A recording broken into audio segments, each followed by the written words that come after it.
Welcome to the Voices for Voices TV show and podcast, sponsored by Redwood Living.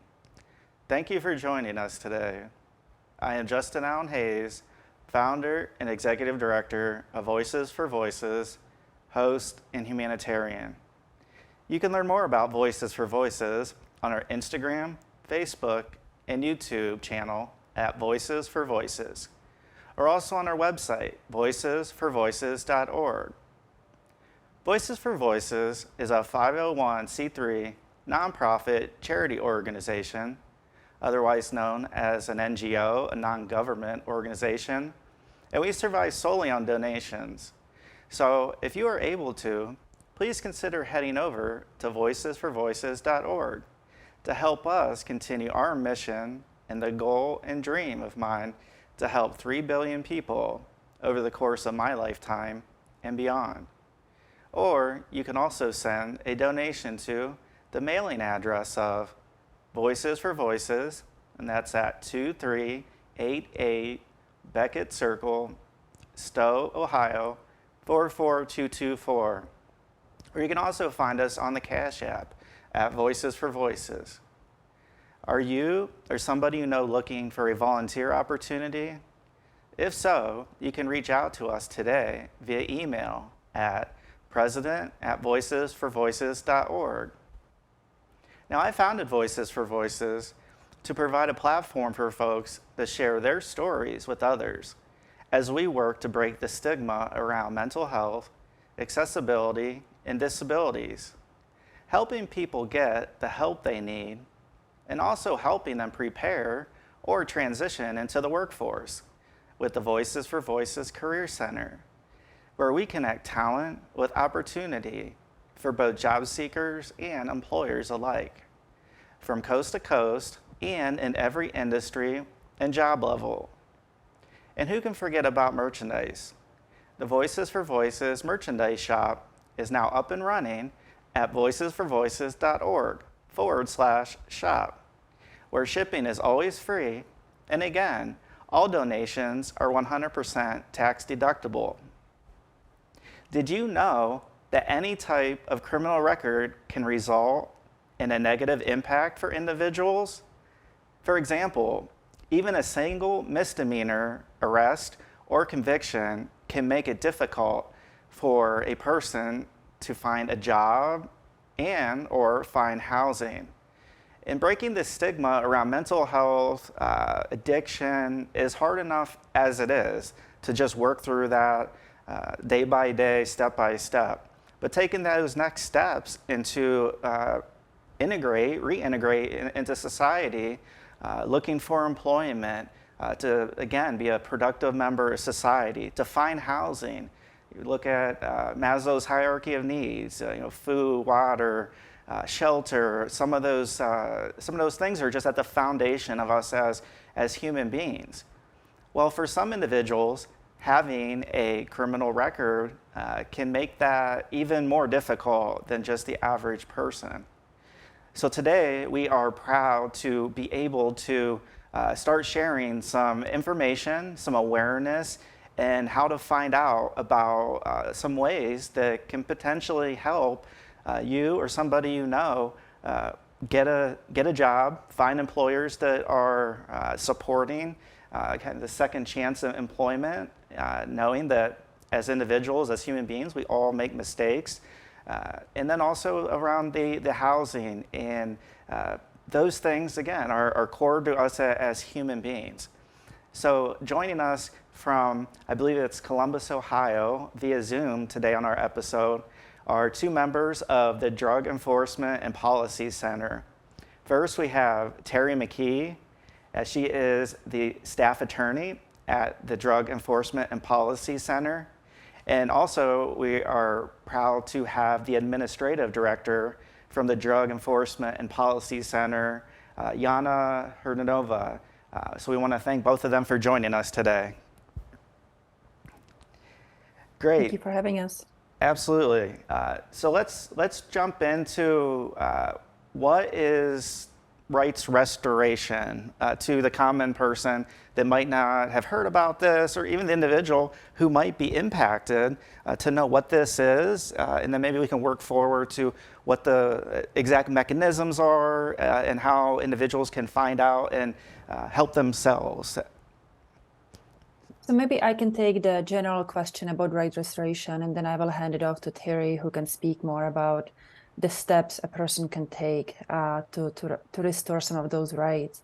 So right restoration refers to giving people their rights back, as well as privileges back that are sometimes taken away after a conviction or even an arrest for a criminal offense. The list of collateral consequences, as they are called, is extremely long. There is a center that tracks the number of these collateral consequences. And in some ways, it goes into hundreds, sometimes even thousands at the federal level. It can affect anybody who has a criminal record in terms of employment, ability to get grants or loans for education, ability to get Section 8 housing, for instance, ability to bear a firearm, ability to run for a public office.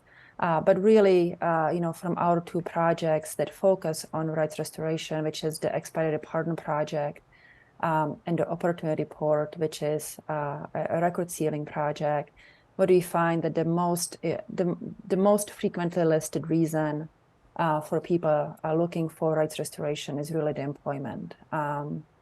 Employment in terms of getting a job, employment in terms of switching jobs, or if somebody loses a job or position, ability to get a new one.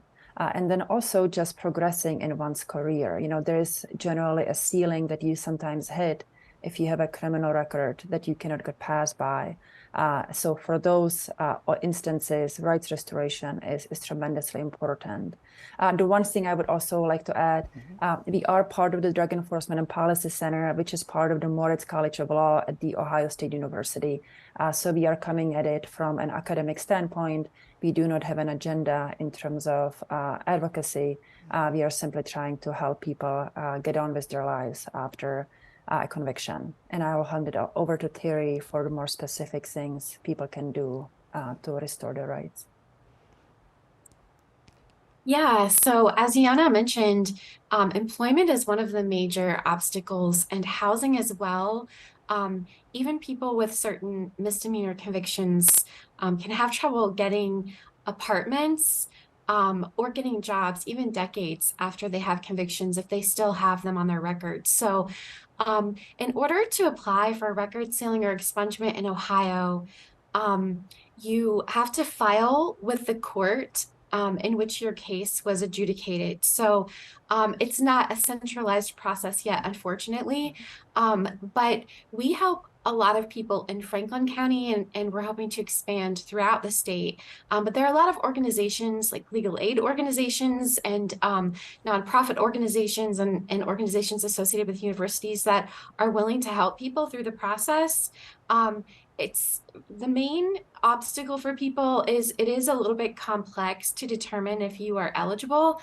And recently the law changed in April with the passage of a new Ohio bill, which actually made it a little easier for people to determine. It expanded the eligibility to include more people, and it made it a little bit easier for people to determine that.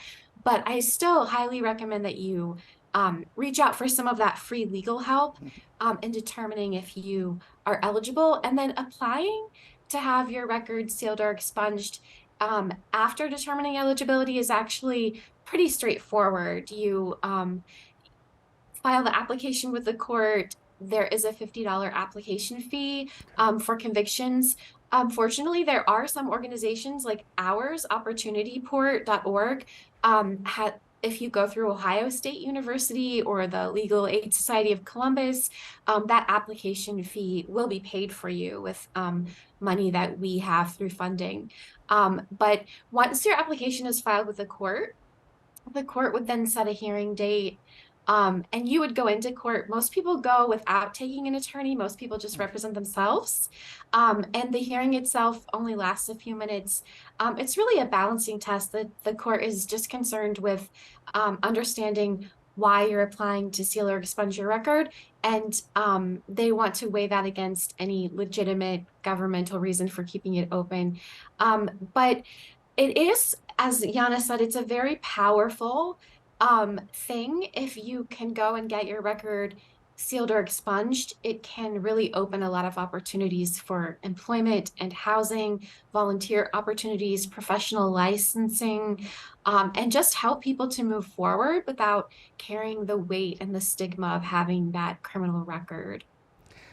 Terri, I wonder whether you could maybe talk a little bit about the difference between record sealing and expungement, because sometimes people use those interchangeably, and I think it's an important distinction. Yeah, unfortunately, Jana is right. A lot of people use the two terms interchangeably, and they actually have different meanings. So, until recently in April, when the law was updated, the only people who had access to expungement in Ohio were people who had juvenile records or people who were victims or survivors of human trafficking, and then a few really limited exceptions. But now it's expanded to a lot of people for a lot of different convictions. And expungement means that the record is actually destroyed. It does still exist in a very limited capacity for very limited reasons. Like if you want to apply for a job with law enforcement, they can see if you've had a conviction expunged to decide whether that disqualifies you. But for most purposes, the record is destroyed. And then for sealing, the record is hidden from public view. So it would be removed from all background checks for housing or employment. It will be removed from the court websites. So if people did a search for your cases online, they would no longer exist there. And for most purposes, it would be hidden from public view. It would still exist though, and there are some very limited situations in which government officials would be able to access that record, or if you were, applying for certain positions or professional licensing, people could get access to it. So expungement actually goes farther than sealing. So expungement is preferable, but sealing is a good thing if you're not yet eligible for expungement. Great. And the way the labor situation is, having a shortage of laborers, workers in various industries, I think could be helped by this law and this movement and this work. Individuals that may have just said, you know what, I'm not able to do it. I need to find an alternate route. But this work that's been done, and it's not just gone from an idea. It's gone from idea, and now you're executing against it. And I think that's huge, because I think in society we hear lots of ideas, lots of different opinions on a wide variety of topics, but what actually gets done is sometimes a different story. So I think that's why this episode is so critical, is to let everybody know that this work's ongoing, but it's done. There are ways and remedies today that an individual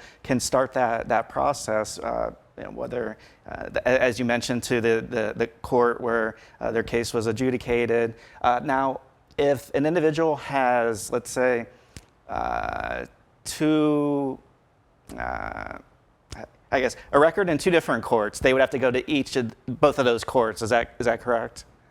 That is correct. Unfortunately, in Ohio, the court systems are not centralized, so they would have to go to however many courts they had cases in, and each court would hold their own separate hearing. Great. And this is purely for the state of Ohio. So somebody who has moved for any reason from another state, another country, those instances would be, the law would apply in those particular jurisdictions. We're only speaking about the time somebody has lived in the state of Ohio. Is that correct?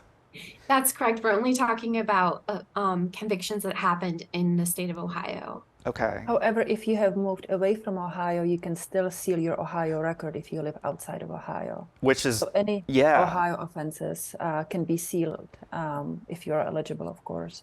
The other thing we should also mention, Terri, is besides record sealing and expungement, there are two more remedies that are available to people One is the Certificate of Qualification for Employment, which Terry, maybe you'll be better to explain what it exactly do. And then, of course, there's a pardon from the governor. So if people are not eligible for record sealing, so any F1 or F2 felony offenses are not eligible for sealing or expungement, as are offenses of violence. But you might be eligible, or you might be able to get a pardon from the governor, would then result in the sealing of your record as well. So there are other options for people who might not be eligible for record sealing or expungement.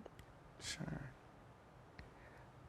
Yeah, would you maybe touch on that a little bit more, Terri? Yeah, so I think the CQE, the Certificate of Qualification for Employment, is something that a lot of people do not know about in Ohio. That is probably the first available remedy for someone who has completed any sentencing for a conviction. So 6 months after you've completed any sentencing requirements for a misdemeanor, or a year after you've completed any sentencing for a felony, you can apply for a certificate of qualification of employment, and you actually apply in whichever county you live in at the time. Okay. So you just it goes through the common pleas court in whichever county you reside at the time. Okay. And there's actually a website online with the Department of Rehabilitations and Corrections where you begin the process, and you start by applying through an online form. And what it does is, if you're granted this certificate by the court, it's sort of a stamp of approval from the court saying you are an employable person, and it actually removes the hiring liability for the any employer that would hire you for a certain amount of time, that they don't have to worry about if something would happen and they get sued. They're not held responsible because they hired you if you have this certificate of qualification in employment and show it to them when you're going through the hiring process. It also makes mandatory barriers to certain professional licensing discretionary. So they have to consider you on a case-by-case basis, instead of just saying you can't get this license because you have this conviction. And so it can open a lot of doors to professions, and it doesn't solve everything. There are still certain professions, like if you want to be a healthcare provider working with small children and you're applying for a medical license, things like that, there might be some different requirements that you have to go through. But for most professional licensing and employment situations, it really opens doors to people, and it requires employers to consider people on a case-by-case basis, instead of just saying a blanket no to anyone who has a conviction. And like I said, it is probably the first thing available to people. And I think a lot of people just aren't aware of it. There are organizations who also assist people in completing the process. If you reach out to your local legal aid office, and then also the Ohio Justice and Policy Center has a wonderful online resource. They've published a workbook that goes step by step through exactly what a CQE is, what it does, who's eligible, and how to apply. So it's a great resource to look up online at the Ohio Justice and Policy Center website. They have a resource library. You can access it. It's a PDF that you can download to your computer, and it's really helpful. And then, did you want me to touch on the Ohio Governor's expedited pardon? Yes, I would.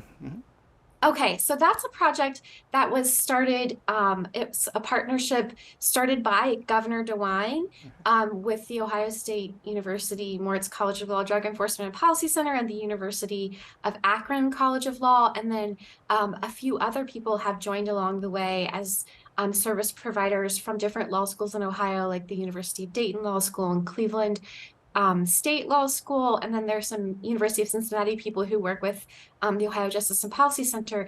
If you are 10 years past finishing any sentencing for your conviction, and it's not a disqualifying offense, you can apply. There's a great website where the governor's expedited pardon project, all of the information is online. So you can go on and see if you qualify and how to apply and get all of the information about the project. But what it is a chance for people who have finished all of their sentencing over a decade ago. They've gone on to get employment, to do community service and volunteer work in their communities, and to lead really great integrated lives in their communities, to apply for a pardon from the governor and get through the process much more quickly than the traditional process. If they are accepted to the project, there's an intake process and you have to apply. And if you're accepted, then you're assigned free legal representation throughout the whole rest of the process. You get a lawyer to help you fill out the application and then also to represent you at the hearing. And if you're granted a pardon from the governor, it gets rid of all of the consequences of a conviction. And it also makes it possible to seal any conviction as a dismissal. So even if the conviction would normally not be eligible for sealing, if you're given an unconditional pardon from the governor, you can have it sealed as a dismissal, which means that it goes away and the consequences are gone. So it's a really great opportunity for people. A lot of people who we've seen people who had addiction and mental health issues that weren't addressed, and had some convictions from that. And then they went on to get into recovery and to remain in recovery and to get treatment for their mental health issues and to get not only to get wonderful jobs, but to be involved in helping other people in recovery from addiction, in counseling to help them with their mental health issues, and supporting other people in their community in various ways through outreach and charities. And the governor really has expressed that he feels strongly that these are the kind of people who deserve a second chance and that he wants to be able to get to those applications quickly, and to give them the chance to remove those barriers they've been facing to housing and employment and all of the other things that people with a criminal record face. So it's a really great opportunity for people who have already been through that process and are ready to start a new chapter of life to get that chance. Wow. How did you both get started in this line of work? And how rewarding is it when there is a sense of completion on certain areas that that the work that you are doing is ultimately helping people? Maybe if each of you could take a shot at that. Sure. So I'm not a lawyer, so I do not work individually with clients because I cannot represent them. But I started, my first job out of grad school was working for a senator in Minnesota doing his constituent work. And I worked with immigrants. And I really loved it. I loved impacting people on a personal level and being able to impact their life in a positive way. So for me, when we were approached by the governor's office about the pardon project, that was something that was very close to my heart in terms of having direct impact on people who needed help. And then Opportunity Port, the record sealing project, kind of came by accident, I suppose, from the Columbus City Council because they were looking for a home for the project.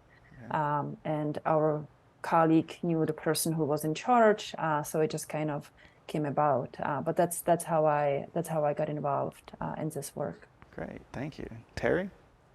Yeah, so I was a stay-at-home parent for 17 years, and then I wanted to go back to graduate school or professional school, and I decided I really wanted to go to law school and try to make a difference in people's lives. I thought when I went to law school that I was going to work in immigration law, so Jana and I have sort of a commonality there, and I did my first internship after my first year of law school at the Community Refugee and Immigration Services in Columbus, and I really loved interacting with my clients and being able to do something to help, but I really wanted more of that client interaction. And so I honestly, after law school, I thought I was going to go on and get a counseling degree because I'm really interested in restorative justice. So I studied counseling for a semester, and I just felt really drawn back to working with people to help them now with the education that I already had with my legal skills. And interestingly, when I went to law school, I wanted nothing to do with the criminal legal side of things. I just had no interest in it. And my first semester of law school, I had the amazing opportunity to have Professor Joshua Dressler as a professor. He's really passionate about criminal law, and he actually wrote the book that a lot of law schools use to study criminal law. And he really made me think and rethink a lot of things and a lot of issues. And I started thinking through a lot of these things about how do people get a second chance? How do we bring people back into community? How do we welcome people back in and reintegrate them and give them a chance to live their lives, because they are human beings and they deserve to be treated with respect and dignity. And so it was just a really wonderful coincidence that at the same time that I was looking for a full-time legal position after working part-time at the public defender's office, the Drug Enforcement and Policy Center was looking for a full-time service provider to work on their 2 service projects, doing the record sealing with Opportunity Port and helping people get the expedited pardons through the Ohio Governor's Expedited Pardon Project.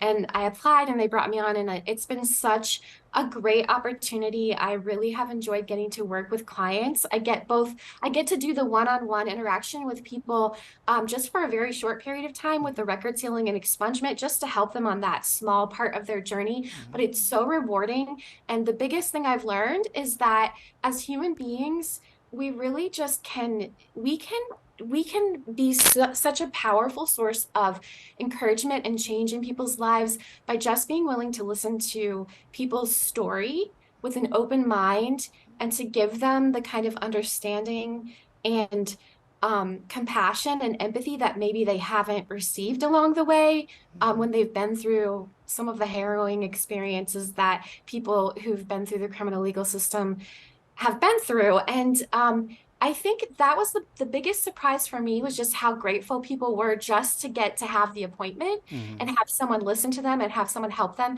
And then when people, they have no responsibility to get back in touch with us. We're just helping them, with this part of their journey. But a lot of times I do have clients who will get back in touch with me and say, I was able to seal these cases, or hopefully soon I was able to expunge these cases, or I got a pardon.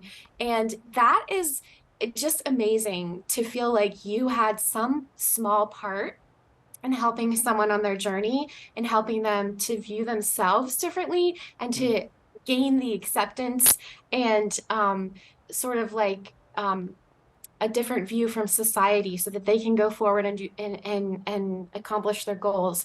And I feel like you probably feel like this in your work that you do. I feel like it's kind of like concentric circles, sort of like when you throw a pebble into the water and it just keeps expanding, that even the smallest ways in which you can interact with other people and use whatever skills you have to help other people, it really expands out into the world. So I know, like, the people that have influenced my life in small ways and big ways, I carry their influence me.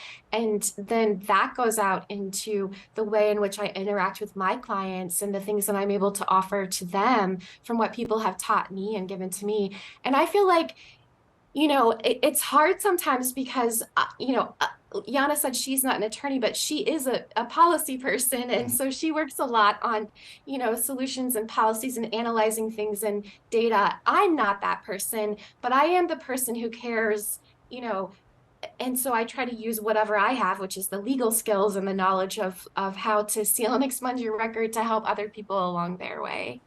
Wow.